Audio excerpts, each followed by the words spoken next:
नमस्कार दोस्तों, स्वागत है आपका भाई पढ़ ले के यूट्यूब चैनल पर। तो आपको पता है कि हम यूपीएससी सिविल सर्विसेज एग्जाम के प्रीलिम्स 2026 के लिए लास्ट 12 ईयर के प्रीवियस ईयर क्वेश्चंस को सॉल्व कर रहे हैं। और हम हर दिन 15 क्वेश्चन सॉल्व करते हैं। एंड सिंपली हम 15 क्वेश्चन सॉल्व करके आगे नहीं बढ़ते, बल्कि हर एक क्वेश्चन का डिटेल्ड एक्सप्लेनेशन देखते हैं। अगर उस पर्टिकुलर क्वेश्चन में कुछ इंपॉर्टेंट कीवर्ड्स हैं तो उन कीवर्ड से रिलेटेड जितने भी स्टैटिक के पोर्शन हैं वो सारे के सारे कवर करते हैं। और कुछ सेम ट्रिक्स देखते हैं। सेम ट्रिक्स का मतलब और कुछ नहीं है, बल्कि यूपीएससी की लैंग्वेज को समझना है, जो आप प्रीवियस ईयर पेपर्स को सॉल्व करके ही समझ सकते हैं। और अगर आपको ये लैंग्वेज समझ में आ गई तो बहुत सारी स्टेटमेंट्स ऐसी है जो आप वैसे ही एलिमिनेट कर सकते हैं। बाकी ये क्लासेस मंडे टू फ्राइडे रोज होती हैं। एंड दोपहर 2:05 पर आपको ये वीडियोस मिल जाती हैं। अभी तक हमने डे 1 से लेके डे 39 तक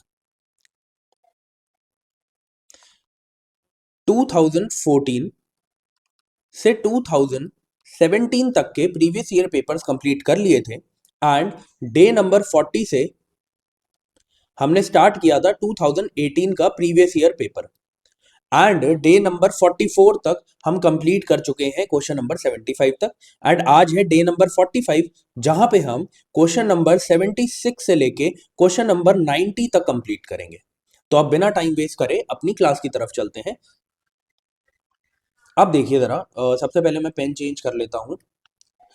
देखिए, अगर आपको मेरी स्पीड स्लो लगती है ना, तो आप वीडियो को 1.25 या 1.5 की स्पीड पे भी करके देख सकते हैं, वो आपकी चॉइस है। आप अपना टाइम वेस्ट मत करिएगा।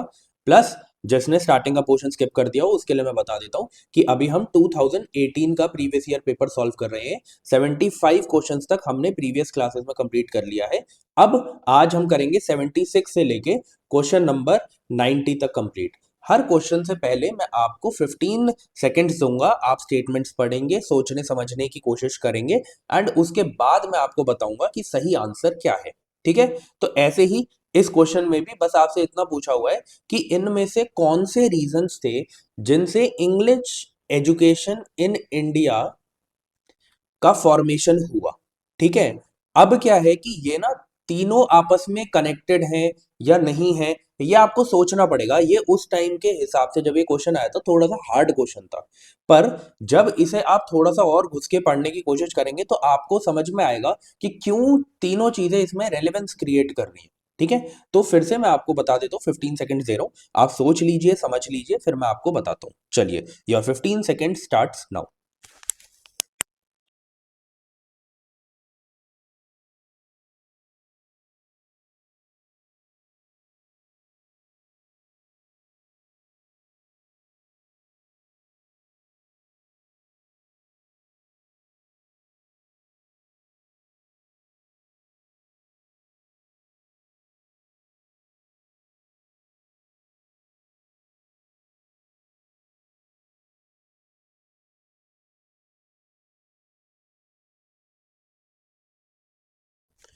चलिए, अब इस आंसर को समझने से पहले हमें थोड़ा सा हिस्ट्री की तरफ चलना होगा, है ना।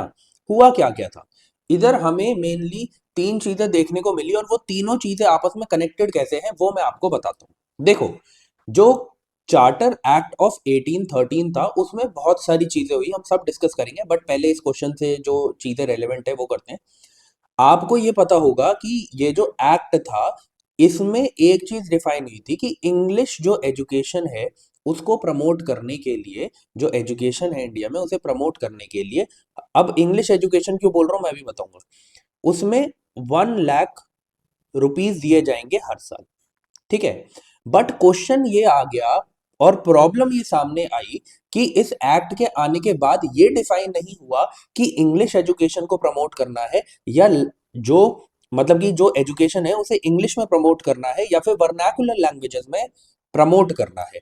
तो इस वजह से जो एंग्लिस्ट थे और जो क्लासिसिस्ट या फिर ओरिएंटलिस्ट थे, उनमें क्या हो गया, उनमें प्रॉब्लम क्रिएट हो गई। ठीक है? क्या हो गई कि एंग्लिस्ट जो थे वो कह रहे थे कि हम प्रो वेस्टर्न हैं, तो हम ये चाहते हैं कि चाहे आप साइंस पढ़ाए, लिटरेचर पढ़ाए, कुछ भी पढ़ाएं, आप इंग्लिश में पढ़ाएं। लेकिन जो क्लासिसिस्ट थे या फिर ओरिएंटलिस्ट बोल लें, तो उनका क्या था, वो प्रो ट्रेडिशनल थे। वो ये कहते थे कि आप पढ़ाओ, आपको जो पढ़ाना है पढ़ाओ। आप इंडियन लर्निंग, जो ट्रेडिशनल इंडियन लर्निंग है, जैसे संस्कृत में, पर्शियन में, अराबिक में, लोकल लैंग्वेजेस में, उसमें पढ़ाओ। तो यहां पर जो मीडियम ऑफ इंस्ट्रक्शन था, उसको उसमें दिक्कत आ गई थी। तो यहां पर 1 लाख रुपए तो बोल दिए थे 1813 के चार्टर में कि आपको देना है ये एजुकेशन इन इंडिया में। बट प्रॉब्लम थी कि मीडियम क्या होगा। तो ये प्रॉब्लम चलती रही अगले 10 साल तक। ठीक है। क्यों? क्योंकि एंग्लिस्ट या क्लासिसिस्ट या फिर एंग्लिस्ट एंड ओरिएंटलिस्ट में प्रॉब्लम क्रिएट हुई, इनके बीच में कंट्रोवर्सी हुई।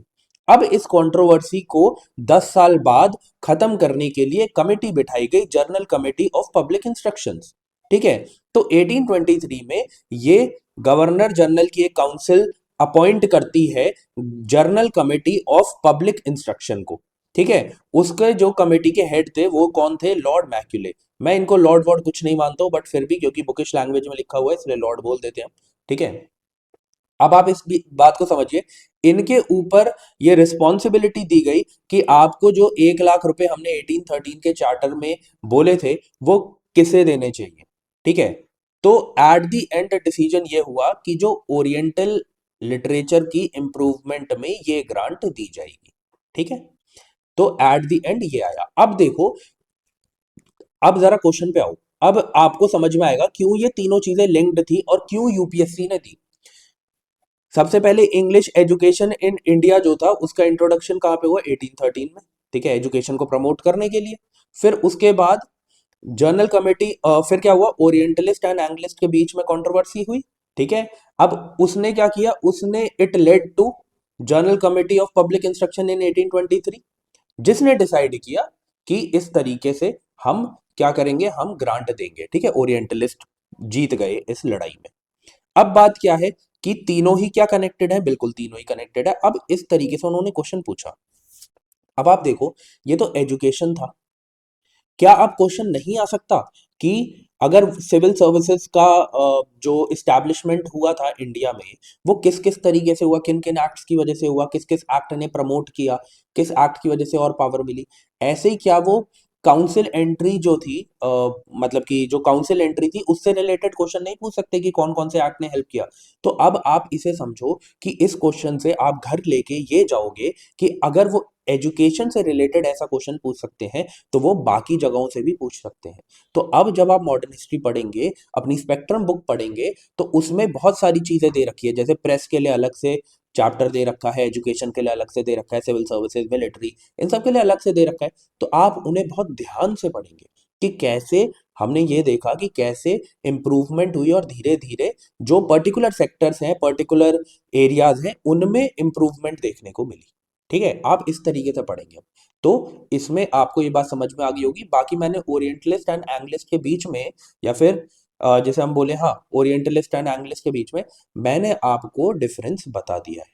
ठीक है। तो आई होप आपको अब समझ में आ गया होगा। आगे बढ़ते हैं।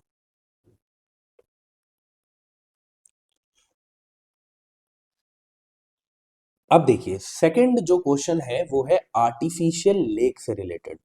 ठीक है। अब इस क्वेश्चन में आपको 15 सेकंड देने का कोई मतलब है नहीं। ठीक है। मैं आपको वैसे ही बता देता हूँ। कोदई कनल कहाँ पे है? तमिलनाडु में। कोलेरू आंध्र प्रदेश में। नैनीताल उत्तराखंड में। रेणुका हिमाचल प्रदेश में। अब ये आपको देखो, एग्जाम में ऐसे ही दिए गए थे, स्टेट भी दी गई थी। बट मैं क्या आपसे चाह रहा हूं कि आप क्या करना, अब आप सबकी स्टेट्स को याद कर लेना कौन सा जो लेक है वो कहां पर है। ठीक है। क्यों मैं ये कह रहा हूं? पेयर वाले क्वेश्चंस में आगे आने वाले सालों में ये क्वेश्चन बनाया जा सकता है। तो जो क्वेश्चन प्रीवियस ईयर में आ रहे हैं, एटलीस्ट आपको उन लेक के नाम पता होने चाहिए, प्लस जो लेक्स न्यूज में है, ठीक है, उनके बारे में आपको पता होना चाहिए। अब इस पर्टिकुलर क्वेश्चन में पूछा गया आर्टिफिशियल लेक कौन सा है, तो आपको पता होना चाहिए आर्टिफिशियल लेक कौन सा है? कोदई कनल। ठीक है। बाकी तीनों क्या है? बाकी तीनों आर्टिफिशियल नहीं है, बाकी सब नेचुरल लेक्स हैं। ठीक है। तो अभी आपको क्या करना है इस क्वेश्चन को देखने के बाद? बाकी एक चीज बता देता हूँ, ये जो रेणुका है, ये जो गॉडेस रेणुका है उनके नाम पर ये लेक पड़ा है। प्लस ये हिमाचल का लार्जेस्ट नेचुरल लेक है। तो ये चीज भी याद रखना, लार्जेस्ट नेचुरल लेक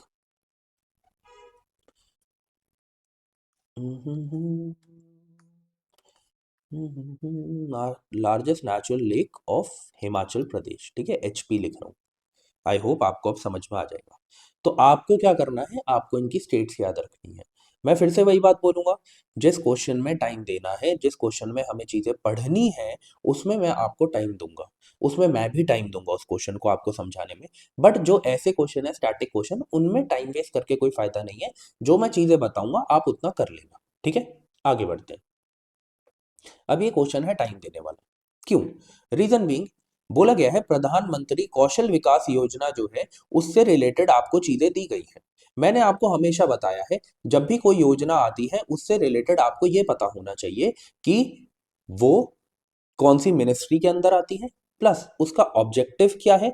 अगर उसमें कुछ ऐसी चीजें हैं कि सिर्फ 18+ के लिए, या कोई आपको एज दे रखी है, ठीक है, जैसे बहुत सारी जो पेंशन योजना होती है उसमें एज भी दे रखी होती है, ठीक है, तो वो आपको याद होनी चाहिए। प्लस कौन इम्प्लीमेंटिंग एजेंसी है, ठीक है, कौन रेगुलेटरी फ्रेमवर्क सेट करेगी या उसके रेगुलेशन में हेल्प करेगी, उसके बारे में आपको पता होना चाहिए। तो ये चीजें हैं जो आपको किसी भी योजना के बारे में पता होनी चाहिए, मैं हमेशा बोलता हूँ। और उसी के अराउंड ये क्वेश्चन भी बनाया गया, ठीक है। तो फिर से 15 सेकंड से आपके पास, सोच लीजिए, समझ लीजिए, फिर मैं आपको बताता हूँ क्या सही है क्या गलत है।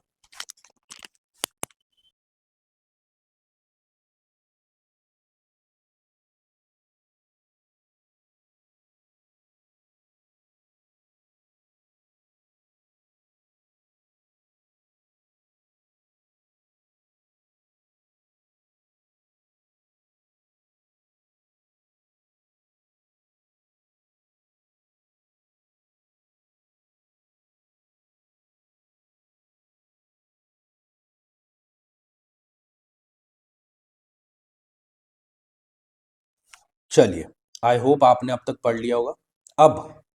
अब तो आपको भी इस बात को मानना पड़ेगा, ठीक है। अब तो मैंने ये आपको 15-16 टाइम्स दिखा दिया है कि जब भी कोई मिनिस्ट्री आती है, जब भी कोई बड़ी बड़ी ऑर्गेनाइजेशंस आ रही हैं, ठीक है, तब हमेशा या फिर कहीं ऐसा लिखा गया है कि ये चीज तो इसने स्टार्ट करी थी, इसका फाउंडर ये था, ऐसी चीजें यूजुअली गलत ही हुई हैं। और अभी तक तो हमारा स्ट्राइक रेट जो है वो 100% चल रहा है।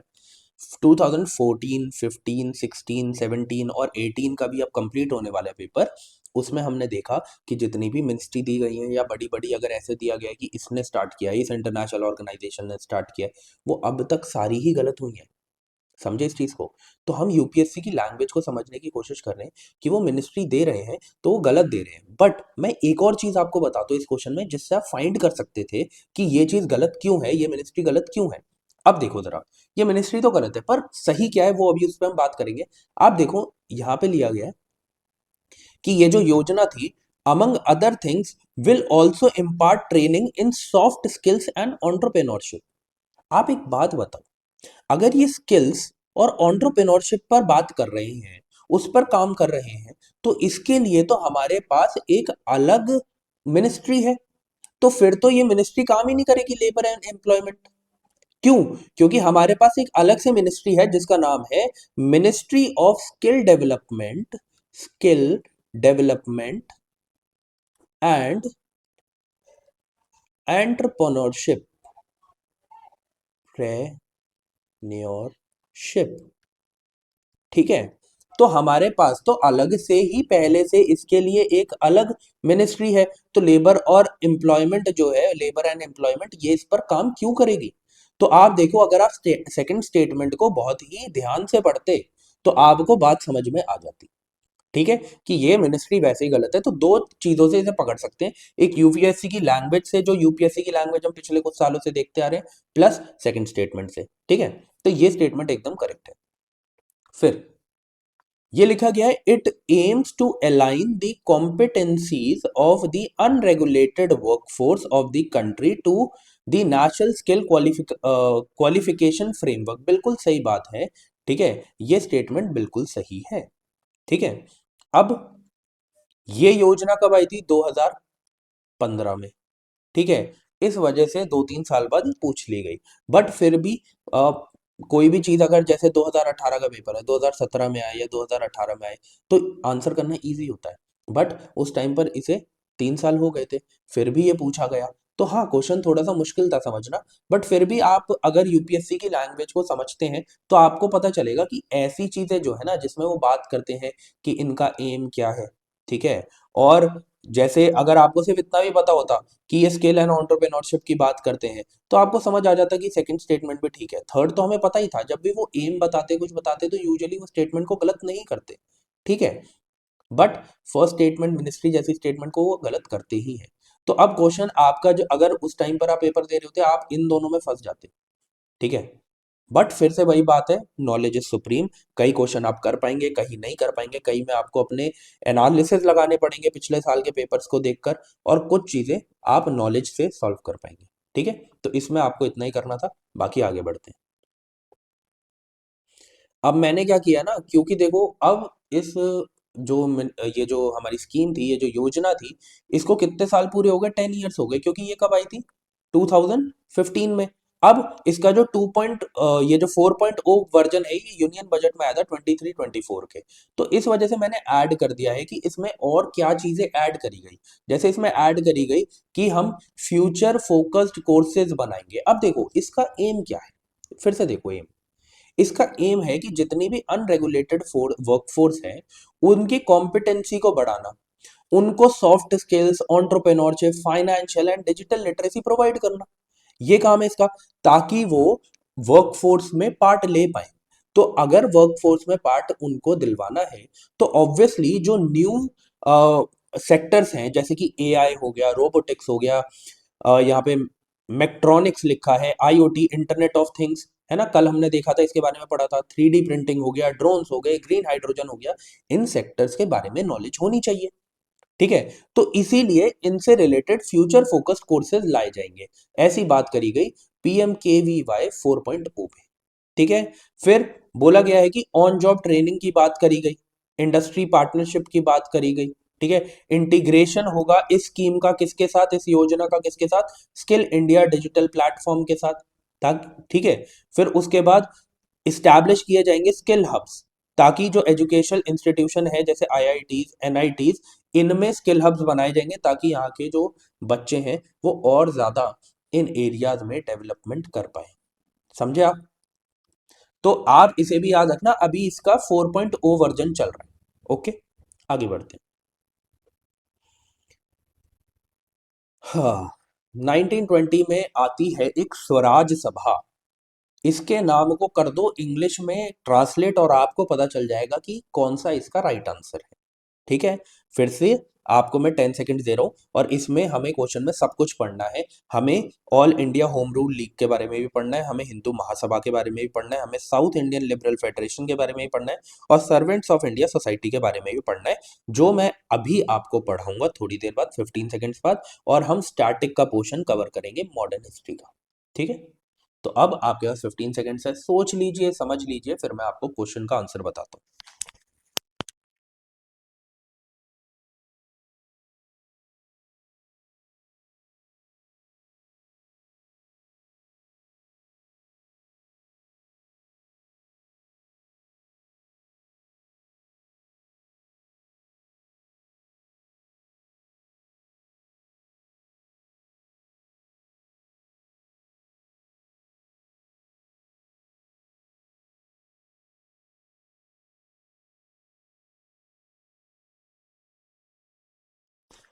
चलिए, अब मैं आपको समझाता हूँ। स्वराज का मतलब क्या है, खुद रूल करना, होम रूल, समझे, यही इसका राइट आंसर है। कोई भी अपना नाम चेंज करेगा, तो जो उसका पहला नाम था उसी को कुछ चेंज करेगा थोड़ा बहुत उसमें। Hindu Mahasabha, south Indian liberal federation, servants of India society, इसका कोई स्वराज से मतलब है, कोई मतलब नहीं है। इंडिया होम रूल लीग का मतलब है। तो अब आपको क्या याद रखना है कि all India home rule league जो थी, उसका नाम कब चेंज हुआ स्वराज सभा में, 1920। प्लीज इस डेट को भी याद रखना, इस ईयर को भी याद रखना। अब आ जाओ जरा, सबको थोड़ा थोड़ा समझ लेते हैं। सबसे पहले समझते हैं all India home rule league. मैं आपको बताता हूँ क्वेश्चन कहाँ से बनेंगे अगर बनेंगे तो। सबसे पहले आपको पता होना चाहिए कि ये जो लीग स्टार्ट हुई थी, ये दो लोगों ने करी थी, तिलक साहब ने, ठीक है, बाल गंगाधर तिलक जी ने, और बीसेंट ने, एनी बीसेंट ने, ठीक है। अब क्वेश्चन ये भी आ सकता है पहले किसने स्टार्ट करी। अप्रैल 1916 में स्टार्ट करी तिलक साहब ने, और सितंबर 1916 में स्टार्ट करी एनी बीसेंट ने। ठीक है। इन्होंने कहा स्टार्ट करी, बेलगांव में। इन्होंने कहा स्टार्ट करी, मद्रास में। डिफरेंस याद रखना, क्वेश्चन बनता है और यही आपको घुमाया जाता है। इनका काम क्या था, इनका ऑब्जेक्टिव क्या था। इनका ऑब्जेक्टिव था कि होम रूल करना है, सेल्फ गवर्नमेंट बनानी है और डोमिनियन स्टेटस पाना है। समझो, डोमिनेंस स्टेटस की बात अब कर दी है इन्होंने 1916 में। और ये कब दे रहे थे हमें डोमिनियन स्टेटस, बताओ जरा। मैंने प्रीवियस ईयर क्वेश्चन में आपको बताया था, जब क्रिप्स मिशन आया था। क्रिप्स मिशन में जाके हमें डोमिनेंस स्टेटस दे रहे थे बेवकूफ। समझे इस चीज को, और हम मांग कब कर रहे हैं, 1916 में। अब देखो जरा, इंस्पिरेशन कहां से मिली थी, आयरिश होम रूल लीग से मिली थी। अब इसमें बहुत सारे लीडर्स थे। मेन लीडर्स आपको पता है तिलक साहब और एनी बीसेंट थी। ठीक है। और लेकिन लीडर्स और कौन कौन से थे, तिलक एनी बीसेंट हमने पढ़ लिया, जीएस कापड़दे, उसके बाद एस सुब्रमण्यम अय्यर एंड जिन्ना। ये थे जो all India home rule league के लीडर्स थे। ठीक है। बट मेन लीडर्स आपको याद रखने हैं। प्लस अब देखो जरा, ये इनकी डिमांड क्या थी, इनकी डिमांड थी स्वराज की, लिंग्विस्टिक स्टेट्स की, प्लस वर्नाकुलर एजुकेशन की। ओके। मेथड्स क्या थे, वही जो मेथड्स ये यूज करते थे हमेशा से, पब्लिक मीटिंग्स करवाना, न्यूज़पेपर्स हो गए, पैम्पलेट्स हो गए, लाइब्रेरीज हो गई, एजुकेशन हो गई, इसके थ्रू। अब क्वेश्चन यहां से बन सकता है, लॉन्च किसने किया, कब किया, ऑब्जेक्टिव से बन सकता है। ठीक है। इंस्पिरेशन से बन सकता है, एक बन सकता है यहां से कि कौन कौन से रीजन में तिलक साहब ने स्टार्ट किया था, कौन कौन से रीजन में एनी बेसेंट ने स्टार्ट किया था। तो तिलक साहब का जो रीजन था वो मेनली कौन सा था, महाराष्ट्र में उन्होंने किया था, बट बॉम्बे सिटी उसमें इंक्लूडेड नहीं थी। प्लस कर्नाटका, बिरार, और ये सेंट्रल प्रोविंस है। Central province, CP mean central province. इसके अंदर 6 ब्रांचेस थी। इनका सिर्फ इन 4 एरियाज में डोमिनेशन था। बट एनी बीसेंट की बात करें तो बाकी पूरे इंडिया में, मद्रास से इन्होंने स्टार्ट किया, पर बाकी पूरे इंडिया में इनकी डोमिनेशन थी, इनकी प्रेजेंस थी। तो इनके कितनी ब्रांचेस थी, 200 प्लस ब्रांचेस थी। But it was less organized. क्यों लेस ऑर्गेनाइज्ड, ऑब्वियसली जब आप इतना बड़ा काम कर रहे हो उसको ऑर्गेनाइज करना भी तो मुश्किल है ना। ऐसे याद रखना। ठीक है। उसके बाद ये कोई मास मूवमेंट नहीं थी, ये प्राइमरीली एजुकेशन की तरफ थी, अर्बन मिडिल क्लास को टारगेट कर रही थी। प्लस मुस्लिम एंड नॉन ब्राह्मण सपोर्ट इसमें कम था। ठीक है। ये चीज आपको याद रखनी है। All India home rule league के बारे में पढ़ लिया, अब आगे बढ़ो, हिंदू महासभा के बारे में बात करते हैं। ठीक है। All India Hindu grand assembly या फिर अखिल भारत हिंदू महासभा। ठीक है। इनका काम क्या था, पहले सबसे पहले 1915 में क्यों स्टैब्लिश हुई। ठीक है। अब आपको पता है 1906 में ऑल इंडिया मुस्लिम लीग बन गई थी। अब मुस्लिम्स के लिए एक पर्टिकुलर लीग बन गई थी। तो उस टाइम पर जो हिंदू थे उन्होंने ये सोचा कि हमारे लिए भी एक लीग होनी चाहिए, हमारे लिए भी एक सभा होनी चाहिए। तो उन्होंने हिंदू महासभा बनाई। ठीक है। इसको, इसके जो लीडर कौन थे, इसको फाइंड किसने किया था, मदन मोहन मालवीय जी ने फाइंड किया था। कहां पे किया था, हरिद्वार में किया था। ठीक है। इतनी बात आपको समझ में आ गई होगी। ऑब्वियसली जब मुस्लिम लीग को काउंटर करने के लिए ये सभा बनाई गई, तो इसके एम क्या होंगे, इसका एम था to promote the ideology of Hindutva plus protect Hindus interest during British rule. ये दो इनके ऑब्जेक्टिव थे। ठीक है। आई होप आपको इतनी बात समझ में आ गई होगी। आगे बढ़ते हैं। जो चीजें इंपॉर्टेंट है ना, वही चीजें मैं यहाँ पे डिस्कस कर रहा हूँ। टेक्स्ट पढ़ने के लिए तो आपको मैंने दिया हुआ है, बट आपके दिमाग में एक इमेज बनाना, एक चीज समझाना, वो मैं काम कर रहा हूँ। ठीक है। मैंने ईयर सब में क्यों मार्क किया पता है, अगर अभी ये पूछ लिया है कि इनमें से कौन सा था राइट आंसर, पूछ लिया, अगली बार क्रोनोलॉजी भी तो पूछ सकते हैं। अगर उन्होंने कोई चीज ऑप्शन में मेंशन करी है तो दे वांट कि उसके बारे में आपको पता हो, इसीलिए मैं यहाँ पे डिस्कशन कर रहा हूँ। ठीक है।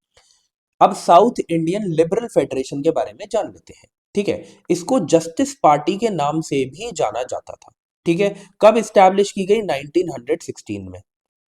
कहां पर करी गई, मद्रास में। इसके लीडर्स कौन थे, जैसे पीटी चेट्टी साहब, टीएम नायर, ठीक है, सीएन मोदालियर।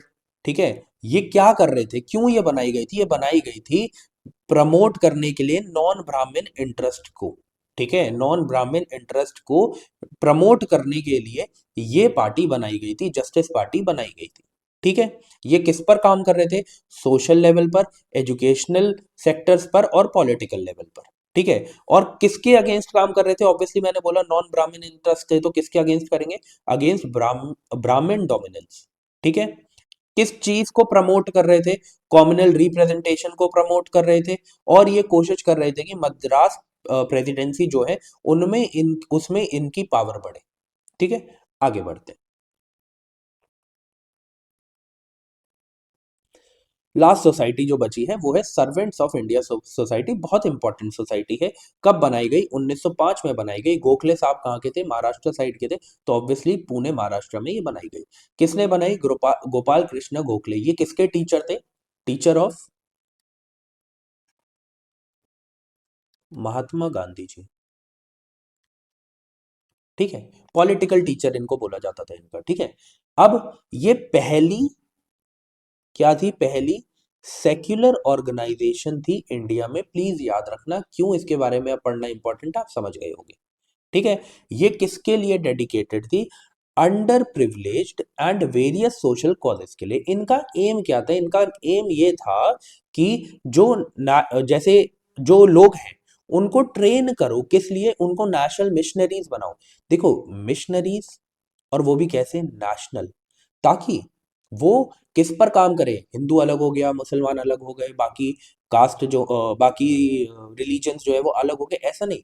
नेशनल मिशनरीज बनाओ। ठीक है। कि वो किस पर काम करे? रिलीजियस स्पिरिट पे काम करे। प्रमोट करे ट्रू इंटरेस्ट को of Indian people through constitutional means. कैसी मीन्स में? Constitutional means. अब आपको समझ आ गया, गोखले साहब थे तो ऑब्वियसली कॉन्स्टिट्यूशनल मीन्स पर ही बात करेंगे, है ना। मॉडरेट्स में आते थे वो। समझे इस बात को? फिर इनके स्पेसिफिक ऑब्जेक्टिव क्या क्या थे? कि एजुकेशन को प्रमोट करना, सोशल इविल्स के अगेंस्ट फाइट करना, वेलफेयर वर्क करने के लिए ऑर्गेनाइजेशंस बनाना, ऑर्गेनाइज करना, जैसे सैनिटेशन पे काम करना, हेल्थ केयर पे, फेमाइन रिलीफ पे, रूरल डेवलपमेंट पे, और क्या करना? लोगों के अंदर भावना पैदा करना, किसकी? नेशनलिज्म की। ठीक है। ये इनका काम था।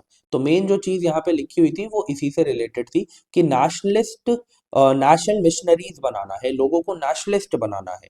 ठीक है। अपने देश के बारे में सोचना है, और जो जिसे हम कहते हैं ना कि रिलीजन से ऊपर जाके काम करना है, अलग अलग नहीं बटना है। ओके। ये काम था the servants of India society का। अब क्वेश्चन यहां से बिल्कुल बनेंगे, मैं बार बार बोल रहा हूं, प्लीज पढ़ाई कर लेना। ओके। आगे बढ़ते हैं। बोला गया है which of the following events happened earliest. अब देखो, ऐसे क्वेश्चन आते हैं। जब ऐसे क्वेश्चन आते हैं तो दिमाग घूम जाता है। इसीलिए मैं कहता हूं कि 50% से भी कम कट ऑफ जा रही है। उसके पीछे का कुछ रीजन है। उसके पीछे का रीजन यही है कि ऐसे क्वेश्चन आते हैं उस टाइम पर। बहुत मुश्किल है कि कमिटीज के साथ साथ ये भी याद करना कि ईयर कौन सा होगा जब नील दर्पण को लिखा गया। ठीक है। जब आनंद मठ को लिखा गया। ठीक है। जब इंडियन सिविल सर्विसेज में सत्येंद्र नाथ टैगोर पहले इंडियन बने जिन्होंने इस एग्जाम को क्लियर करा। ऐसी चीजों को याद करना इज वेरी डिफिकल्ट। तो मैं ये नहीं कह रहा आप सबको रट्टा मारे, बट अब जब आ गया ऑप्शंस में तो अब जरूर पढ़ लेंगे, है ना। तो मैं आपको सोचने के लिए 15 सेकंड दे रहा हूँ, तब तक अपने गले को भी रेस्ट दे दूंगा। फिर उसके बाद मैं एक्सप्लेन करता हूँ चीजों को।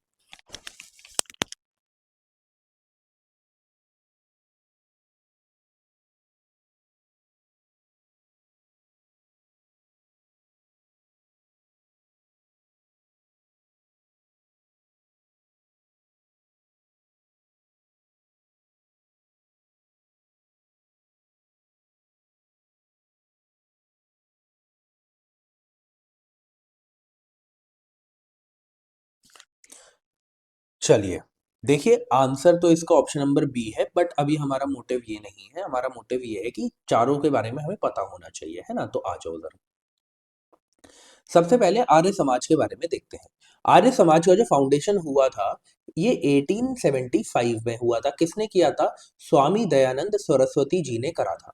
इन्होंने एक बहुत ही फेमस स्लोगन दिया था, go back to the Vedas. ठीक है। क्योंकि ये कहते थे कि वेद में ही असली नॉलेज दी गई है, वेद में ही असली ज्ञान है। ठीक है। ये इनका कहना था। एक बहुत ही इंपॉर्टेंट चीज कि आप सोचो, ये वेद को प्रमोट कर रहे हैं, मतलब हिंदुइज्म को प्रमोट कर रहे हैं, बट ये किसको प्रमोट नहीं करते थे? ये आइडलेटरी जो हम वर्शिप है उसको प्रमोट नहीं करते थे। ये कहते थे कि गॉड सिर्फ एक है और उनकी कोई भी फिजिकल एग्जिस्टेंस नहीं है। ठीक है, मतलब ये कहते थे कि ये आइडोलेटरी वर्शिप को सपोर्ट नहीं करते थे। Did not support ideal ideal worship या आइडोलेटरी वर्शिप, जो भी बोलना है आपको, वर्शिप, ये चीज आपको याद रखनी है। आर्य समाज एम्फेसाइज करता था, गर्ल्स की एजुकेशन को प्रमोट करता था और को एजुकेशन के अगेंस्ट था। ठीक है, तो प्लीज इस बात को समझना कि गर्ल्स की एजुकेशन को प्रमोट करते थे, पर कोएड, कोएड का मतलब क्या है कि लड़का लड़की साथ में पढ़े, इसके अगेंस्ट थे। ठीक है, लड़कों का स्कूल अलग होगा, लड़कियों का स्कूल अलग होगा, ऐसा इनका कहना था। ये शुद्धि मूवमेंट की तरफ, शुद्धि मूवमेंट को इन्होंने इंट्रोड्यूस किया था, शुद्धि मूवमेंट की तरफ इन्होंने पहल करी थी, है ना, एंड मास प्योरिफिकेशन की बात करी गई थी। प्लस इन्होंने 1882 में काउ प्रोटेक्शन एसोसिएशन बनाई थी। ठीक है, तो ये आर्य समाज के बारे में आपको पता होना चाहिए। क्वेश्चन वो यहीं पे घुमाएंगे।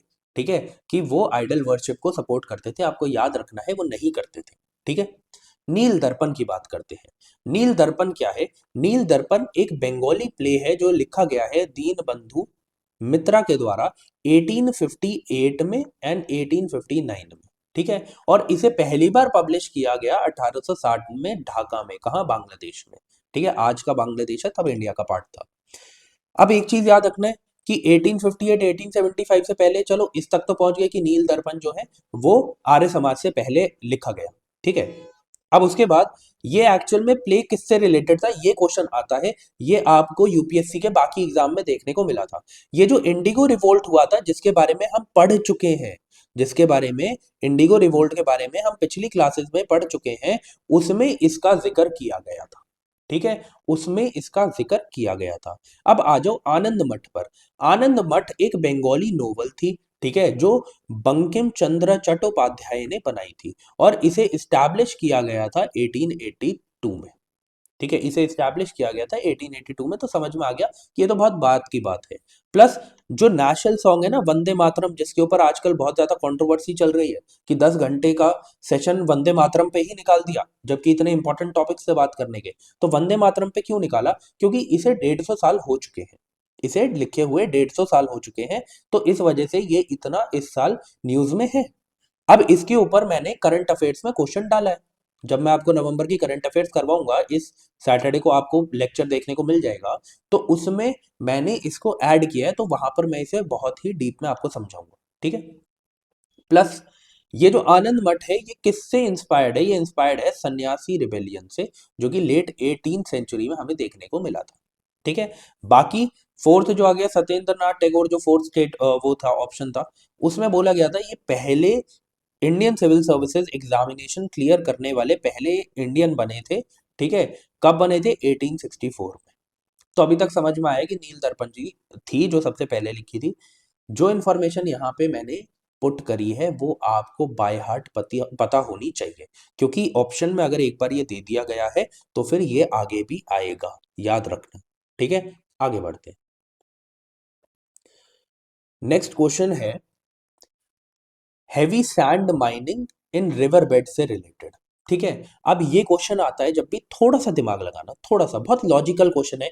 इन ये जो क्वेश्चंस होते हैं, इनके मार्क्स आपके कभी नहीं जाने चाहिए। ये मार्क्स आपको घर लेके जाने, कुछ भी करके। समझे इस बात को? तो इस वजह से थोड़ा सा दिमाग लगाओ, 15 सेकंड दे रहा हूं, सोच लो, उसके बाद मैं आपको आंसर बताता हूं।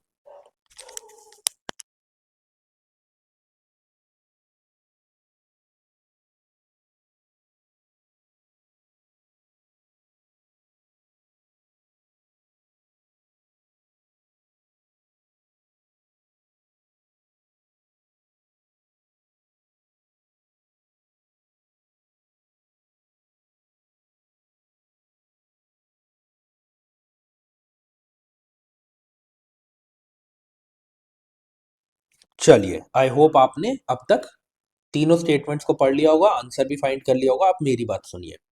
हैवी सैंड सैंड माइनिंग का मतलब क्या है in the river bed? Possible consequences क्या होंगे इसके? ठीक है, तो अब देखो कि हैवी सैंड माइनिंग हो रही है, इसका मतलब है कि जो नीचे से जो भी सैंड थी वो ऊपर लाई जा रही है ना, उसे निकाला जा रहा है। तो अब इससे क्या होगा, जो बैठी हुई सैंड थी जिसमें क्या क्या होता है आपको पता है, बहुत सारे मिनरल्स होते हैं, प्लस बहुत सारी सॉल्ट्स देखने को मिलेगी। अब वो क्या हो रही है, अब वो मेन स्ट्रीम वाटर जो है उसके साथ मिक्स हो रही है जब भी माइनिंग हो रही है। तो इसकी वजह से क्या होगा, जहां पर सॉल्ट होगी, जहां पे मिनरल होंगे, वहां पे सैलिनिटी डिक्रीज थोड़ी होगी, वहां पे तो सैलिनिटी इंक्रीज होगी। तो ये तो वैसे ही गलत हो गया। पॉल्यूशन क्या होगा ग्राउंड वाटर में, बिल्कुल पॉल्यूशन हमें ग्राउंड वाटर में देखने को मिलेगा। फिर उसके बाद लोअरिंग द वाटर टेबल, क्या वाटर टेबल लोअर हो जाएगा या बढ़ जाएगा? ऑब्वियसली लोअर हो जाएगा जब भी वहां पे सैंड माइनिंग होगी तो। ठीक है, तो ये करेक्ट है, ऑप्शन नंबर 2 और 3 करेक्ट है, ये चीज आपको याद रखना है।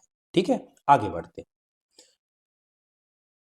ऐसे क्वेश्चंस आपको घर लेके जाने हैं अपने साथ। ठीक है, इनके नंबर आप खो नहीं सकते, जो पहले आपसे अभी इससे पहले 81st क्वेश्चन हमने देखा है, यही वो क्वेश्चन है जो आपके नेगेटिव मार्किंग को इक्वलाइज कर देते हैं। ठीक है, जो आप कुछ चीजें गलत करके आओगे, यही वो क्वेश्चन है जो उसे इक्वलाइज करेंगे, बचा लेंगे आपकी नेगेटिव मार्किंग को। ठीक है, अब ये जो क्वेश्चन है ये एग्रीकल्चरल सॉइल से रिलेटेड है, ये भी वो क्वेश्चन है जो आपको मार्क्स जिसके घर लेके जाने हैं। ठीक है, ये भी आप गलत नहीं कर सकते, थोड़ा सा सोचो, थोड़ा सा, और आप इसका आंसर फाइंड कर लेंगे। ठीक है, यू हैव 15 सेकेंड, सोच लो, समझ लो, फिर मैं इसका आंसर बताता हूँ।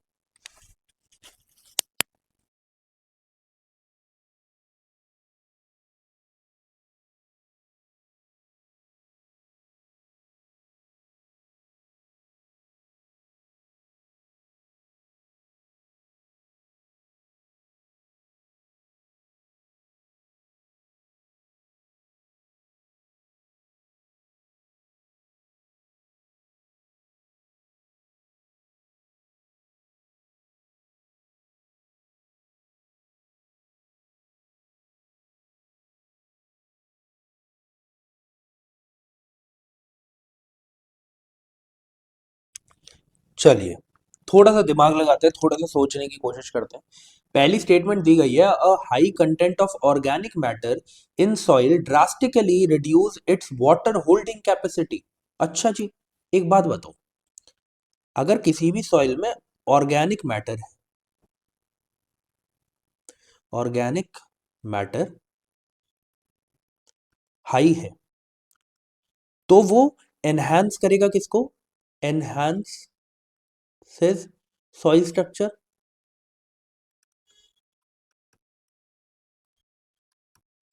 प्लस वो क्या करेगा, जो पोरोसिटी होती है ना, जो पोर्स होते हैं सॉइल में, उसे क्रिएट करता है।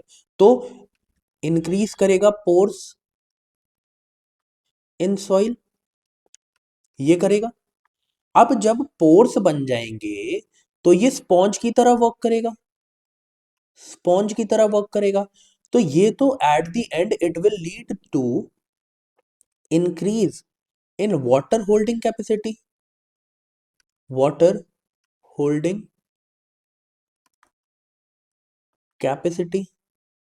तो हमें क्या समझ में आया कि अगर जितना ज्यादा ऑर्गेनिक मैटर होगा, उतनी ज्यादा वाटर होल्डिंग कैपेसिटी सॉइल की बढ़ जाती है। क्यों? क्योंकि जब भी ऑर्गेनिक मैटर ज्यादा होता है तो वो सॉइल के स्ट्रक्चर को एनहांस करता है, बढ़िया करता है, और उसमें पोर्स क्रिएट होते हैं जिसमें एयर और वाटर ट्रैप होते हैं। समझे इस चीज को? तो ये तो गलत हो गया, क्योंकि ये रिड्यूस नहीं करता, ये क्या करता है, ये इंक्रीज करता है। ठीक है, soil does not play any role.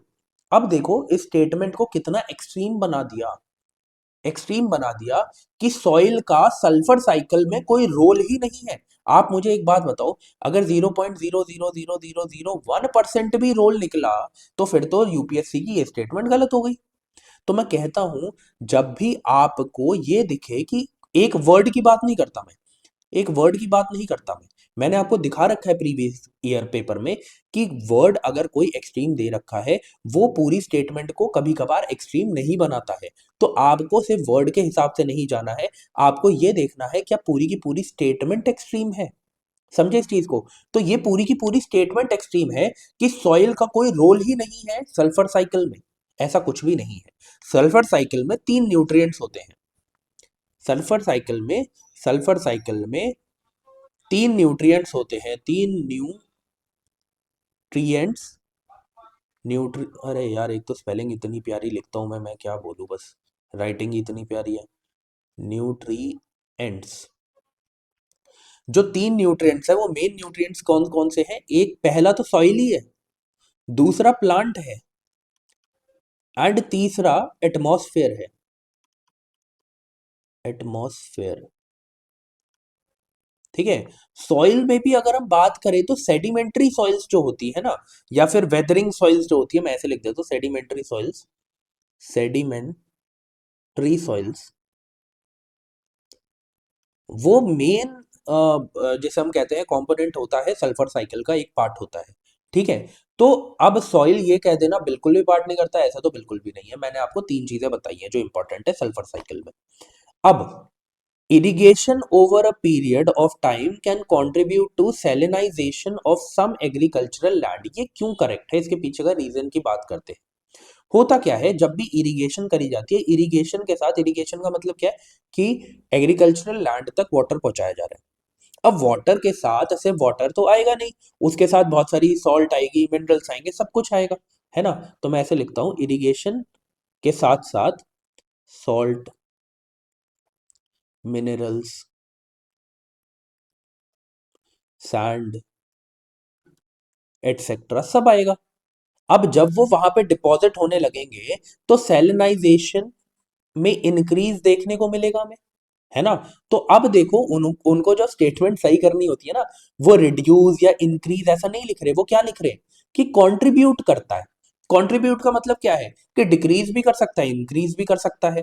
इस बात को समझे। तो इसीलिए मैं बोल रहा हूँ यूपीएससी की लैंग्वेज को समझो। जब उसे कुछ गलत नहीं करना ना, तो वो ऐसी चीजें लिखता है, एनहेंस, सॉरी, कंट्रीब्यूट करता है, पार्ट लेता है, ऐसी चीजें वो लिखता है, ठीक है। तो इस बात को अपने दिमाग में रखना। तो यहां पर ये बात एकदम ठीक है, option number 3 is correct. Okay, option number 3 कह रहा हूं, स्टेटमेंट नंबर 3 इज करेक्ट, तो option number B is correct, ठीक है। आगे बढ़ते हैं। ओके, अब देखो ये जो क्वेश्चन है ये पेज से रिलेटेड है। पेज क्या है? Partnership for action on green economy, ठीक है। ये एक यूएन का मैकेनिज्म है, ये पूछा गया है ये कब एक्शन में आया था, इसे कब अडॉप्ट किया गया था, ठीक है। तो फिर से आपको 15 सेकंड्स दे रहा हूं, मैं अपने गले को रेस्ट दे देता हूं, और तब तक आप क्या करिए, आप आंसर फाइंड करिए, चलिए।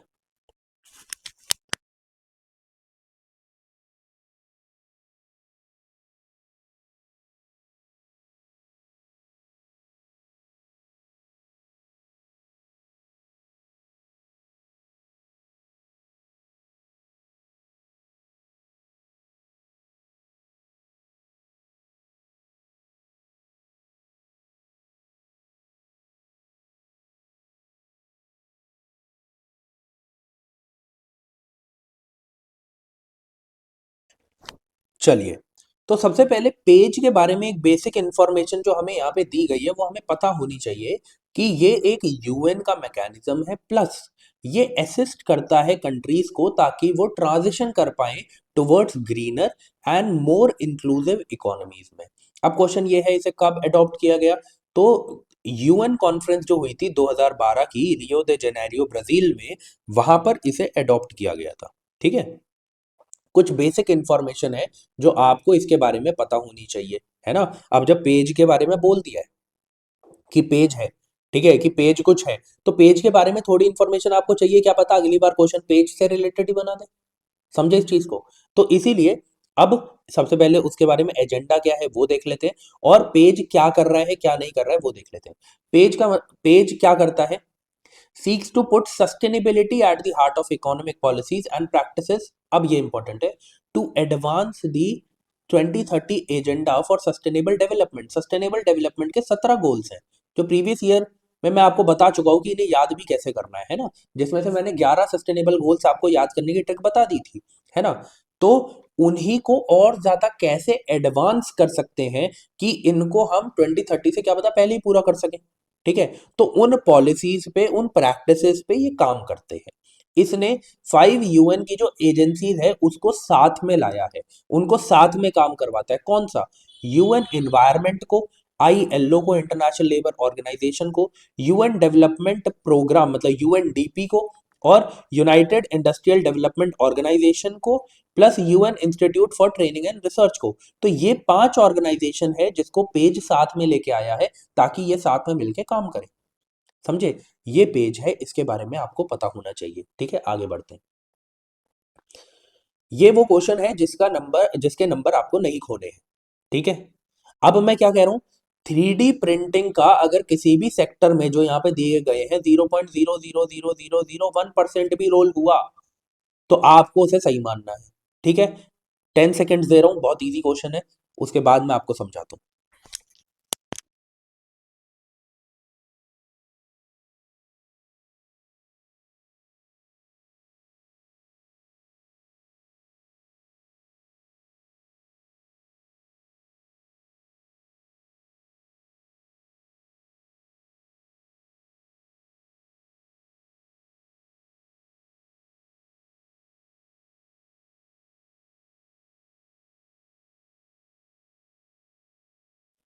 चलिए देखिए, 3D प्रिंटिंग का कहाँ कहाँ पे यूज किया जा सकता है। अब मैं एक बहुत बड़ी बात बताता हूँ आपको, अभी रिसेंट की न्यूज़ है। ठीक है, ये सब मैं करंट अफेयर्स में करवाता रहता हूँ, आप करंट अफेयर्स के सेशन बिल्कुल जाके देखिए, आपको प्लेलिस्ट में मिल जाएंगे। ठीक है, 3D प्रिंटिंग से अभी जापान में पहला फर्स्ट एक रेलवे स्टेशन तक बना दिया, रेलवे स्टेशन तक बना दिया। तो आप सोचो कि किस सेक्टर में उसका यूज नहीं हो सकता। अगर रेलवे स्टेशन बना सकते हैं तो क्या कन्फेक्शनरी आइटम्स नहीं बना सकते? क्या बायोनिक ईयर्स नहीं बना सकते?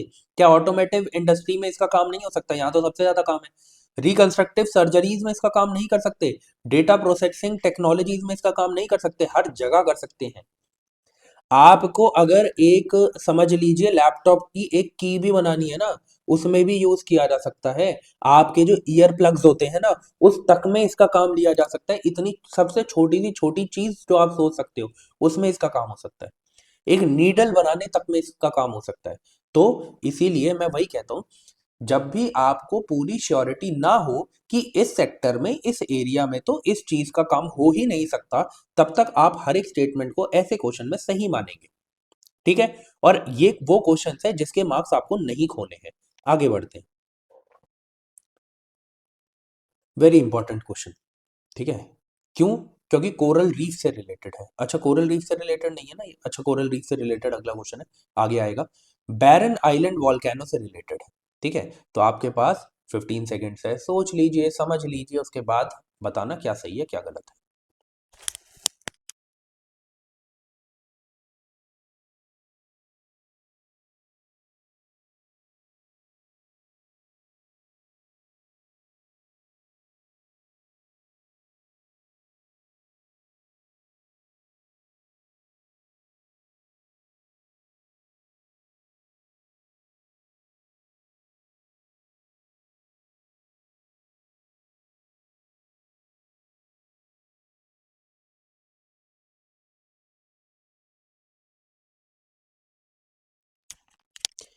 अब देखिए जरा, बैरन आइलैंड वॉल्केनो से रिलेटेड है।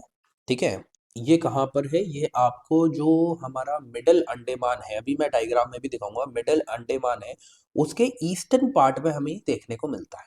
ठीक है, अब यहाँ पे बोला गया है Barren island volcano is an active volcano located in the Indian territory. बिल्कुल सही बात है। और ये एक एक्टिव नहीं, ये is an only active volcano in Indian territory, इसके अलावा कोई भी एक्टिव वॉल्केनो नहीं है हमारे देश में।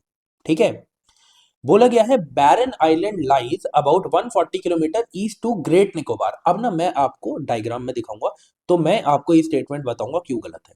ठीक है, और मैं बताऊंगा सही भी क्या है। ठीक है, the last time the Barren island volcano erupted was in 1991। अब देखो, यूपीएससी की लैंग्वेज को समझो।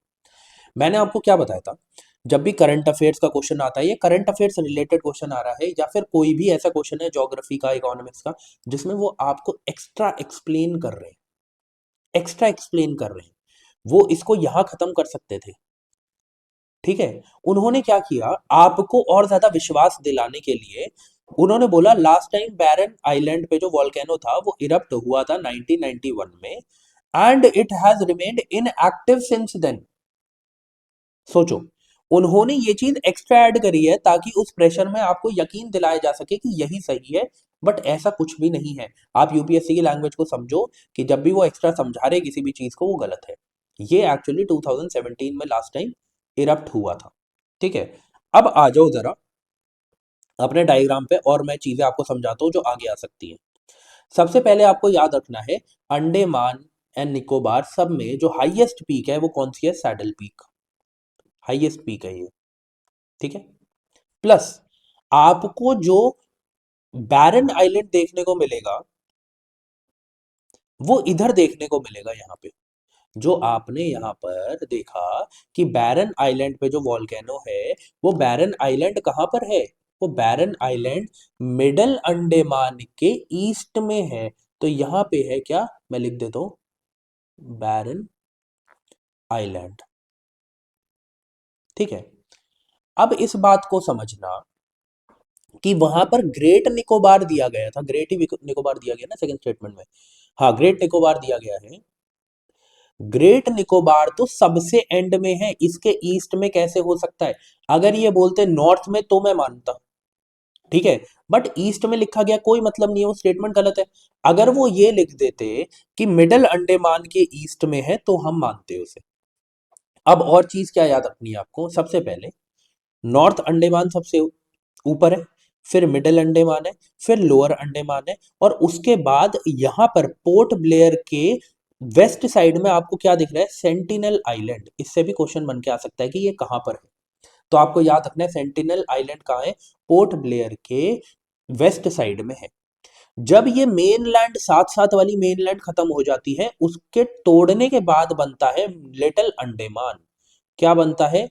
लिटिल अंडमान। समझे इस चीज को? और जो मेन अंडमान है और लिटिल अंडमान है उसके बीच में कौन सा है? 11 डिग्री चैनल है। ठीक है, फिर जब ये लिटिल अंडमान खत्म होता है, फिर आते हैं निकोबार। सबसे ऊपर है कार निकोबार और सबसे नीचे है ग्रेट निकोबार, और उसके ऊपर कौन सा है? लिटिल निकोबार। ये चीज प्लीज आप याद रखना, ये क्वेश्चंस पूछे जाएंगे, क्या पता वो आपको इसको ईस्ट टू वेस्ट लगाने, ईस्ट टू वेस्ट कह रहा हूं, नॉर्थ टू साउथ लगाने के लिए बोलते हैं। तो आपको सबसे ऊपर देखना है नॉर्थ है, सबसे नीचे लिटिल अंडमान है, फिर यहां पर सबसे नीचे क्या है? ग्रेट निकोबार, उसके ऊपर क्या है? लिटिल निकोबार, और सबसे ऊपर क्या है? कार निकोबार। प्लीज इसे ऐसे याद रखना। ठीक है, अब आ जाओ क्वेश्चन पे। अब आपको समझ में आ गया कि क्यों ये स्टेटमेंट गलत है, और ये तो मैंने बता ही दिया था, one only is the correct answer. आगे बढ़ते हैं। बोला गया है, why is a plant called Prosopis juliflora often mentioned is in news. ये जो एक प्लांट है ये क्यों न्यूज में होता है, ये आपको बताना है। ठीक है, फिर उसके बाद मैं इसके बारे में एक्सप्लेन करता हूं। You have 10 seconds. ओके, छोटा क्वेश्चन है।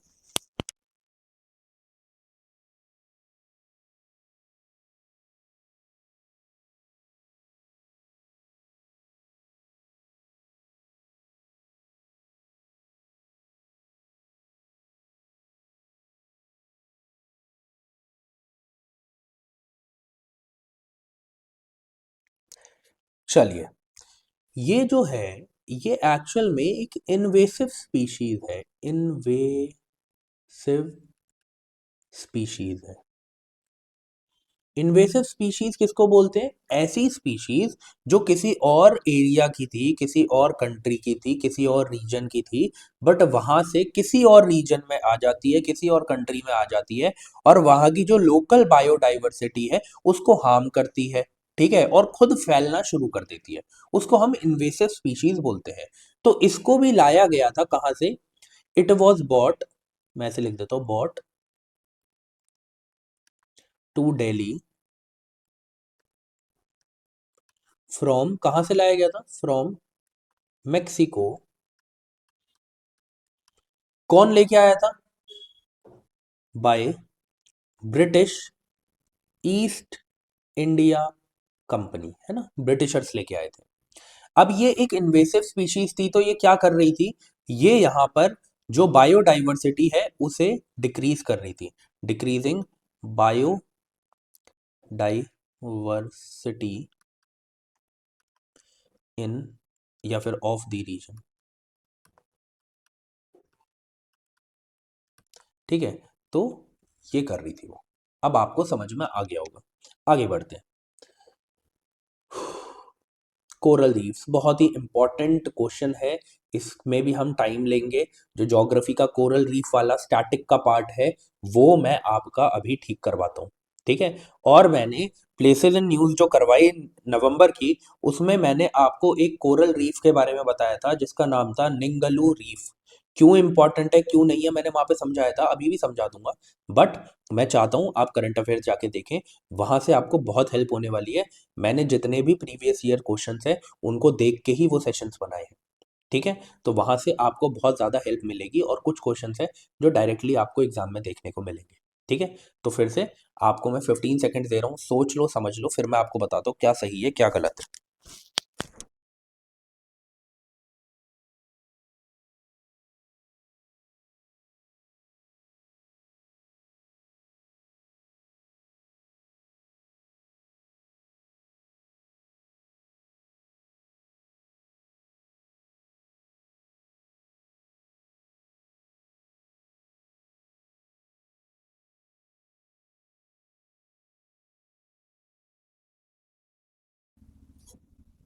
चलिए, अब यहाँ पे लिखा गया है कि most of the world's coral reef are in tropical waters. हाँ देखो ये ट्रू है, ऐसा नहीं है कि सिर्फ यहीं पे होते हैं, इधर यहाँ पे कोई ओनली तो लिखा नहीं है, यहाँ पे मोस्ट लिखा है। हाँ टेम्परेट वाटर्स में भी हमें कुछ कोरल रीफ देखने को मिलते हैं, पर मैक्सिमम कोरल रीफ हमें ट्रॉपिकल वाटर में देखने को मिलते हैं, क्योंकि इनको जो टेम्परेचर चाहिए होता है वो चाहिए होता है 23 डिग्री से लेके 29 डिग्री सेल्सियस तक का। तो ये टेम्परेचर इन्हें ट्रॉपिकल वाटर्स में मिलेगा। कुछ कोरल रीफ टेम्परेट वाटर में भी होते हैं, मैं मना नहीं कर रहा, बट इधर मोस्ट लिखा है ओनली नहीं लिखा है, ठीक है। तो ये स्टेटमेंट करेक्ट है। अब थर्ड स्टेटमेंट पे आओ, सेकंड पे भी आएंगे थोड़ी देर में। Coral reefs host far more number of animal phyla than those hosted by tropical rain forest. इनको तो rain forest of the ocean बोलते हैं। तो ये जो स्टेटमेंट लिखी है कि ये एनिमल फाइला जो है उनको ज्यादा होस्ट करते हैं, ज्यादा इनमें रहते हैं देन ट्रॉपिकल रेन फॉरेस्ट, ये एकदम करेक्ट स्टेटमेंट है, ठीक है। अब कुछ लोगों की एनालिसिस के हिसाब से, कुछ लोग जो आपको एट द एंड आकर कुछ ट्रिक्स बता देते हैं, उनके हिसाब से तो कंपेयर करने वाले जितने क्वेश्चन होते हैं वो गलत होते हैं, डेटा देने वाले जितने क्वेश्चन होते हैं वो गलत होते हैं। बट ऐसा नहीं है। आप, मैं हमेशा बोलता हूं कि आप फालतू की ट्रिक्स के चक्कर में मत पड़ना। जितनी ट्रिक्स लग सकती हैं वो मैं आपको बता रहा हूं, जो नहीं लग सकती है उनके ऊपर बात करके भी कोई फायदा नहीं है। जैसे यहां पर डेटा दिया है, more than one third of the world's coral reef are located in the territories of Australia Indonesia and Philippines, but यहाँ पे डेटा ठीक है। और मैं मानता हूं कि अगर उस टाइम पर कोई उस प्रेशर में एग्जाम दे रहा होगा तो वो कंफ्यूज होगा कि यार ये वन थर्ड लिखा हुआ है, डेटा दे रखा है, क्या ये वन थर्ड करेक्ट है या नहीं है। बट इस बात को समझो कि ये चीज करेक्ट है। बोला गया है मोर देन वन थर्ड, जो पूरे कोरल रीफ है वर्ल्ड के, उनमें से एक तिहाई से ज्यादा जो वर्ल्ड के कोरल रीफ्स है वो कहाँ पे मिलते हैं, ऑस्ट्रेलिया, इंडोनेशिया एंड फिलीपींस। ये बात एकदम करेक्ट है। ऑस्ट्रेलिया कोरल रीफ के लिए नवंबर में न्यूज में था, क्यों था अभी मैं आपको थोड़ी देर में बताता हूँ, ठीक है। तो ये स्टेटमेंट भी करेक्ट है। तो 1, 2 एंड 3 आर करेक्ट। अब कोरल रीफ्स के बारे में कुछ जान लो, ठीक है, बेसिक्स जान लो, ताकि अगर इससे रिलेटेड आगे कोई क्वेश्चन पूछा जाता है तो आपका गलत ना हो, ठीक है। और मेरे को लगता है पूछा जाएगा, क्योंकि एक बहुत बड़ी चीज हुई थी ऑस्ट्रेलिया में, ठीक है, अभी बताता हूँ। बोला गया है कि डेफिनेशन किसकी है, कोरल्स की, कोरल्स की, ठीक है। कोरल्स क्या है, टाइनी मरीन एनिमल्स हैं जिन्हें पॉलिप्स के नाम से जाना जाता है, ठीक है। ये क्या करते हैं, ये कैल्शियम कार्बोनेट के स्ट्रक्चर्स बनाते हैं। आपको कोरल दिखते हैं ना, पत्थर पत्थर से थोड़े बने हुए हैं, वो कैल्शियम कार्बोनेट स्ट्रक्चर्स होते हैं। जो कौन बनाता है, पॉलिप्स। पॉलिप्स कौन है, टाइनी मरीन एनिमल्स जिन्हें कोरल्स भी बोला जाता है, ठीक है। ये 25% जो मरीन स्पीशीज है उनके घर होते हैं, 25% मरीन स्पीशीज के घर हैं, ठीक है।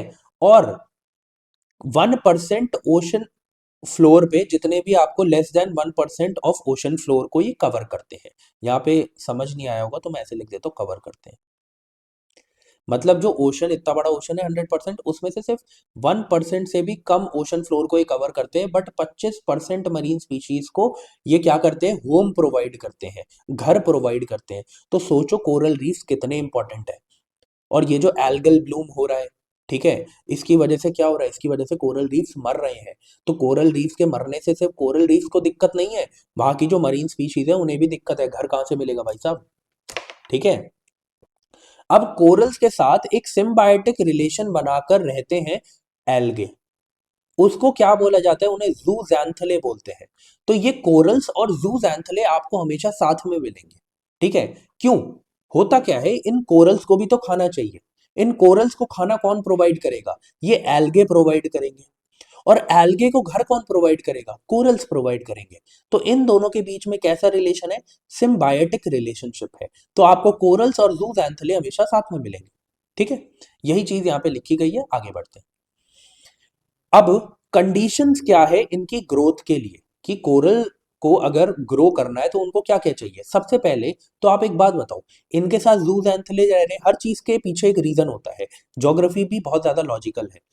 जूजैंथले क्या है, एल्गे है, एल्गे को फोटोसिंथेसिस करना है, फोटोसिंथेसिस के लिए सनलाइट चाहिए। तो अगर कोरल्स बहुत ज्यादा डीप वाटर्स में होंगे तो इनको सनलाइट कैसे मिलेगी, एल्गे को नहीं मिल पाएगी। इसीलिए ये शैलो वाटर्स में आपको देखने को मिलेंगे, क्योंकि वहां तक सनलाइट पेनिट्रेट कर पाती है। तो कहाँ है, लेस देन 50 मीटर्स की डेप्थ तक आपको आपको कोरल्स देखने को मिलेंगे। इनको क्या है, ऑब्वियसली जब ये ओशंस में देखने को मिलते हैं तो सॉल्टी वाटर में तो रहते ही होंगे, ठीक है। बट इनको बहुत ही शांत वाटर चाहिए, स्टेबल, ठीक है, ज्यादा वहां पर वेव्स ना आए, ये सब ना हो, इतना इन्हें चाहिए। टेम्परेचर क्या होना चाहिए, वार्म। मैंने अभी बताया था आपको 23 से 90 डिग्री सेल्सियस, 23 से 29 डिग्री सेल्सियस तक का इन्हें क्या चाहिए, वाटर चाहिए, वार्म वाटर चाहिए इसे। बहुत ज्यादा वार्म नहीं चाहिए, क्योंकि आपको पता है कि क्योंकि ओशन टेम्परेचर बढ़ रहा है ड्यू टू ग्लोबल वार्मिंग, उसकी वजह से भी कोरल रीफ्स मर रहे हैं। और जब बहुत ज्यादा ठंडा हो जाता है तब भी कोरल रीफ्स मर जाते हैं। इस वजह से हमें ये ट्रॉपिकल रीजन में ज्यादा देखने को मिलते हैं, ठीक है। अब ऑब्वियसली कोरल रीफ को अपनी कॉलोनी बनानी है, ठीक है। उनको एक कैल्शियम कार्बोनेट का स्ट्रक्चर बनाना है, तो वो पानी में तो बना नहीं पाएंगे। उनको क्या चाहिए, उनको एक हार्ड बेस चाहिए, हार्ड और स्टेबल बेस चाहिए, ठीक है। वाटर की क्लैरिटी कैसे होनी चाहिए, ऑब्वियसली क्लियर, क्लियर वाटर होगा तभी तो जो इनके साथ जूजैंथले जो एल्गे हैं वो रहते हैं, उन तक सनलाइट पहुंच पाएगी। तो इस वजह से क्या है, इनको वाटर क्लियर चाहिए। हर चीज के पीछे का मैं आपको रीजन बता रहा हूं, ताकि एग्जाम में जब वो आपको घुमाने की कोशिश करें तो आप घूमे ना, ठीक है। आगे बढ़ते हैं। जो आपको रीफ्स देखने को मिलेंगे, ये भी आपको रीफ्स देखने को मिलेंगे तीन टाइप के। एक होते हैं फ्रिंजिंग, देखो बहुत टाइप के पर मेन टाइप्स बता रहा हूँ। Fringing reef, barrier reef, atolls. जो फ्रिंजिंग रीफ होते हैं वो डायरेक्टली कोस्ट से लगे हुए रीफ्स होते हैं। कोल्डन, ये रीफ्स क्या है, जहां पर आपको कोरल्स की कॉलोनीज मिलेगी, उसे रीफ्स बोलते हैं, ठीक है। तो जो फ्रिंजिंग रीफ है वो क्या है, वो डायरेक्टली जो कोस्ट है ना उससे लगे हुए होते हैं। जो जैसे आपकी मरीन कोस्ट जो है, जो आपके बॉर्डर्स हैं, वाटर बॉडीज के जो बॉर्डर्स हैं, जैसे कि आपको तमिलनाडु देखने को मिला, आंध्र प्रदेश देखने को मिला, उस रीजन में जो कोस्ट है वहां पर आपको फ्रिंजिंग रीफ देखने को मिलते हैं। जैसे कि गल्फ ऑफ मन्नार में, पाक बे में। पाक बे पता है ना क्या आपको, जो हमारा इंडिया का साउदर्न पार्ट है, और जो श्रीलंका का नॉर्दर्न पार्ट है, उसके बीच में जो आपको बहती हुई वाटर बॉडी दिख रही है वो पाक बे है, ठीक है। अंडमान एंड निकोबार में आपको फ्रिंजिंग रीफ देखने के मिलेंगे, और गल्फ ऑफ कच्छ में देखने को मिलेंगे। मैं सिर्फ गल्फ ऑफ मन्नार लिख के आगे बढ़ जाता, बट मैंने चारों क्यों लिखे हैं आपको पता होना चाहिए। गल्फ ऑफ कच्छ में भी हमें कोरल रीफ्स देखने को मिलते हैं, और वो कैसे हैं, वो फ्रिंजिंग कोरल रीफ्स हैं। बैरियर कोरल कोरल रीफ्स हमें कहाँ पे देखने को मिलते हैं, ये सेपरेट होते हैं कोस्ट से बाय लगून, ठीक है। लगून मैं आपको बताऊंगा, इससे रिलेटेड आगे क्वेश्चन आएगा, तो इमेजेस के थ्रू मैं आपको बताऊंगा क्या डिफरेंस है। ये हमें ग्रेट बैरियर रीफ में देखने को मिलते हैं। ग्रेट बैरियर रीफ इंपॉर्टेंट क्यों है, ये ऑस्ट्रेलिया में है, बहुत बड़ी रीफ है, ठीक है। और ये हमें अंडमान में भी देखने को मिलते हैं बैरियर रीफ। अटोल्स जो है वो बहुत इंपॉर्टेंट है, क्यों, क्योंकि वो हमें लक्षद्वीप में देखने को मिलते हैं, ठीक है। अटोल्स एकदम अलग होते हैं मेन लैंड बॉडी से, और ये रिंग शेप्ड के होते हैं, मतलब ये इस तरीके से होते हैं। इसके अराउंड सारी वाटर बॉडी है, पर ये जो उठे हुए हैं, ये लैंड पार्ट थोड़ा सा उठा हुआ होता है, इसे हम अटोल्स बोलते हैं, ठीक है। अब देखो जरा, ये आपको कोरल रीफ्स के बारे में पता होना चाहिए। अभी न्यूज में क्या था, अभी न्यूज में था निंगालू, और एक ही एल आएगा इसमें, निंगालू रीफ, कि कहां पर है, ये ऑस्ट्रेलिया में है। ऑस्ट्रेलिया में भी कहां पे, देखो मान लो ये ऑस्ट्रेलिया, ठीक है, ऑस्ट्रेलिया के इस साइड तो ये वाली रीफ है, ग्रेट बैरियर रीफ, लेकिन एकदम इस वाले पार्ट में, इस वाले पार्ट में कौन सी है, ये निंगालू रीफ है। ठीक है, इस वाले पार्ट में कौन सी है, जो वेस्टर्न पार्ट है उसमें कौन सी है, निंगालू रीफ है। ये आपको याद रखना है। हुआ क्या, आज तक की ऑस्ट्रेलिया में सबसे बड़ी हीट वेव आई, आज तक की ऑस्ट्रेलिया की सबसे बड़ी हीट वेव आई, जिसके चलते जो निंगालू रीफ थे उसमें 90% निंगालू रीफ खत्म हो गए, कोरल थे जो, वो खत्म हो गए। इस वजह से न्यूज में है, इस ये मैंने प्लेसेस इन न्यूज में भी कवर किया है, आप इसे वहां जाके देख सकते हैं। ठीक है, बहुत इंपॉर्टेंट है। ठीक है, क्वेश्चन पक्का आएगा, अगर निंगालू रीफ आ गया तो आ गया, नहीं तो कोरल रीफ से रिलेटेड क्वेश्चन पूछा जाएगा बेसिक से। ठीक है, आगे बढ़ते हैं। अब देखो, इस पे टाइम वेस्ट करके कोई मतलब नहीं है ना, इस क्वेश्चन पे मैं आपको बता देता हूँ, उस टाइम के हिसाब से क्वेश्चन था, उस टाइम पर ये इनिशिएटिव आया होगा।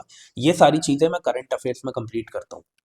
ठीक है, तो अभी ये सेशन आपको सैटरडे को देखने को मिलेगा, जिसमें हम नवंबर 1 से लेके नवंबर 15 तक की सारी करंट अफेयर्स कंप्लीट कर देंगे।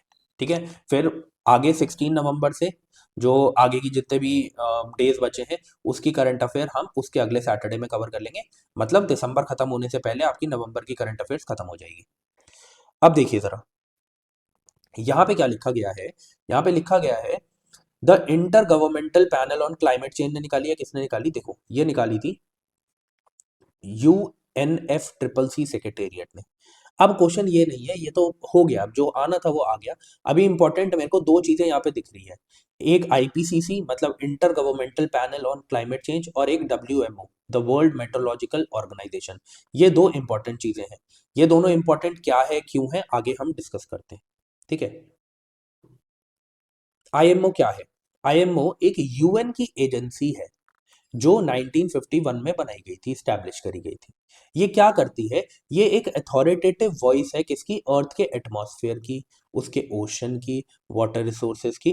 मतलब क्या करती है कि ये सबको बताती है कि ये चीजें हो रही हैं, ठीक है, और ये चीजें करी जानी चाहिए इंटरनेशनली। ठीक है, कोऑर्डिनेट करती है metrology, hydrology and related science globally.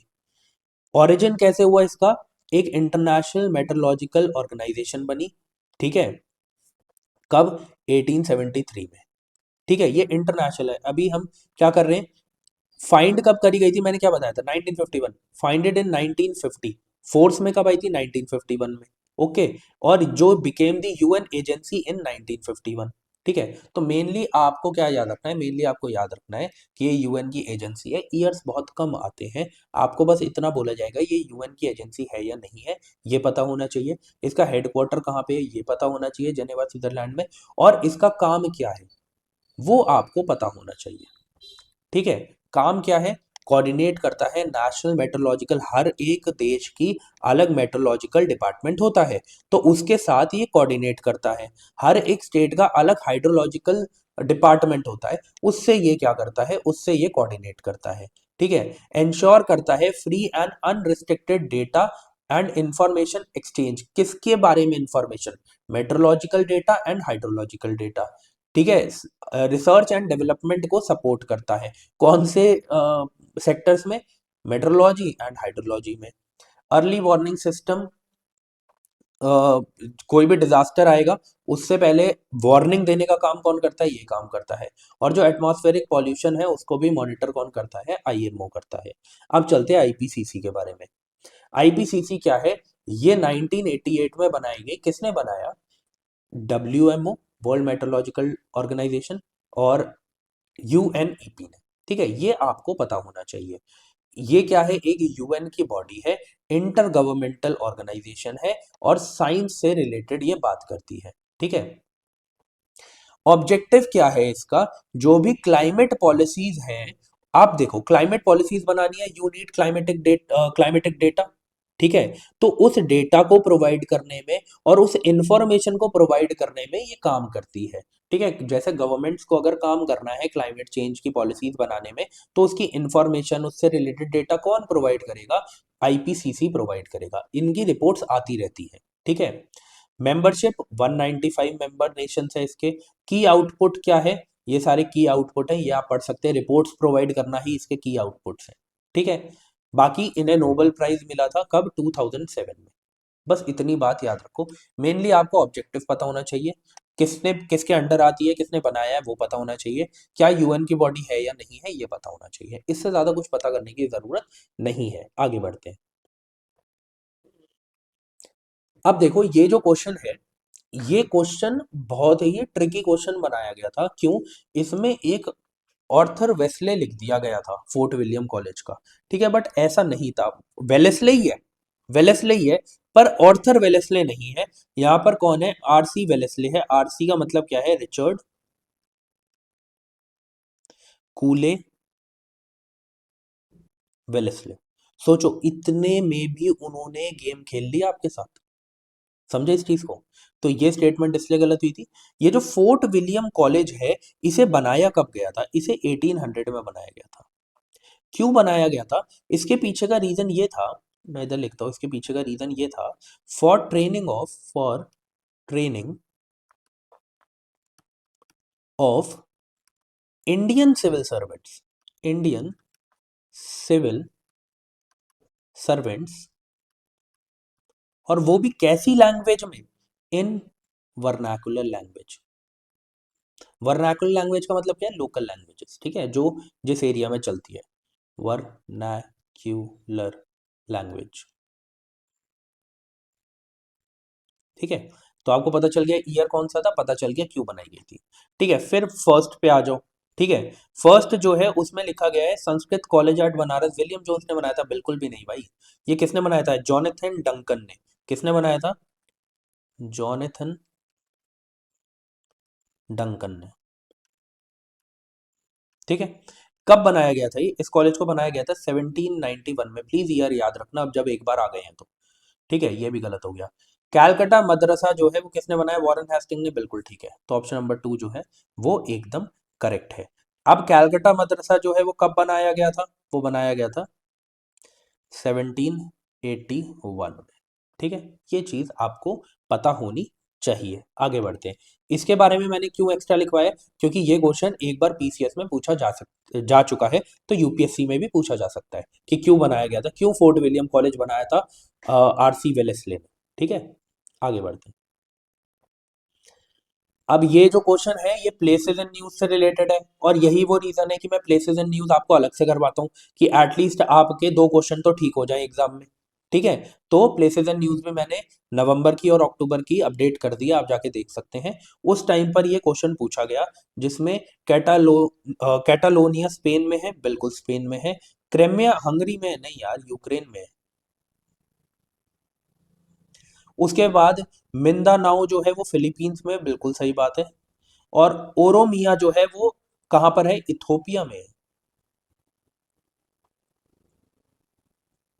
अब इथोपिया प्लेसेस एंड न्यूज में मैंने इस बार भी मेंशन किया है, तो यू शुड नो कि इथोपिया क्यों न्यूज में है।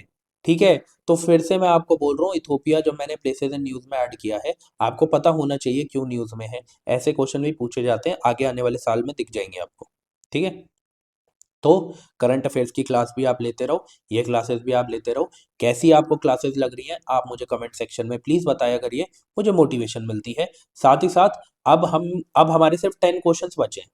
ठीक है, सिर्फ 10 क्वेश्चंस बचे हैं इस 2018 के पेपर के। 90 तक हमने कंप्लीट कर लिए। तो अब जो बचे हैं 91 से 100, ये हम कल कंप्लीट कर लेंगे। ठीक है। वैसे 15 क्वेश्चंस कर रहे हैं रोज, पर क्योंकि सिर्फ 2018 के 10 क्वेश्चंस बचे, तो ये 10 क्वेश्चंस अब हम कल करेंगे। ठीक है, कल 15 क्वेश्चंस नहीं होंगे, कल सिर्फ 10 क्वेश्चंस होंगे। प्लस करंट अफेयर्स की क्लासेस चल रही हैं, वो आप लेते रहिए। इस सैटरडे को आपको 1 नवंबर से 15 नवंबर तक की करंट अफेयर्स देखने को मिल जाएंगी।